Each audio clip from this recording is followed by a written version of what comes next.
someone that makes me feel seasick. Oh, what a skill to have. Oh, what a skill to have so many skills that make her distinctive. Hello and welcome to the practice problems video for the section on inverses and radical functions. Okay, for number 1, it says for this function, find a domain on which the function is 1 to 1 and non-decreasing, which means either increasing or not doing anything at all, and then find an inverse of the function on this domain. So let's see what this graph looks like first of all. Okay, so this is a parabola, right? And plus 0, so our vertex is going to be 4, 0. So we have 1, 2, 3, 4, so it's right here, and it looks something like a U, like our normal parabola shape, right? So what's the deal with this? Let's see if it's 1 to 1 right now. Okay, so we have a function. Okay, so it is a function because the vertical line test is passed. Okay, now let's try the horizontal line. So, okay, we're doing good, except for here, we have it crossing at 2 points, which is bad, right? So this means right now it is not 1 to 1. So in order to make it 1 to 1, we can just kind of cut this down the middle, okay, at the line x equals 4. All right, and we're going to say, okay, let's forget which side, and we want to keep the non-decreasing side. So this side is decreasing, so we want to get rid of this. Okay, we're just going to ignore that part, alrighty?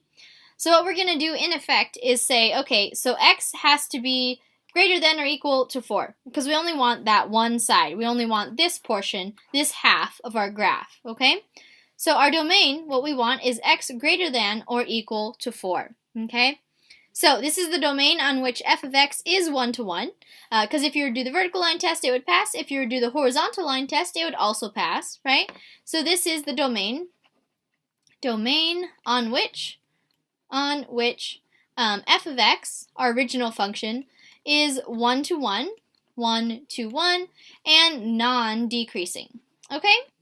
So we have that, and now what we're going to do is just find the inverse, okay? So in order to find the inverse, we just set it up like y is equal to whatever we had on the right side. And now we're just going to solve for x, okay? So when we square root, and on the right side we get x minus 4 is equal to plus or minus square root of y. Right now we can keep the plus or minus because I'll show you how to determine which one it is later on.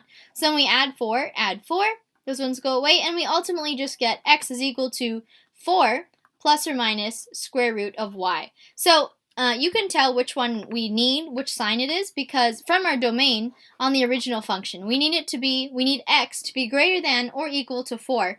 So that means 4 plus some positive number. We don't need 4 minus anything, because that would make it less than 4, right? So we're just going to ignore that negative sign, and the one that we're going to take is 4 plus the square root of y. And this gives us the inverse of our original function, okay?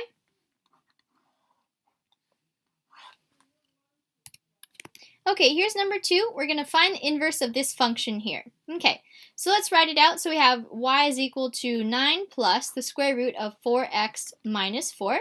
Okay, so first of all, we're going to subtract this 9 in an effort to try to get x by itself on its own side. Okay, so y minus 9 is equal to the square root of 4x minus 4.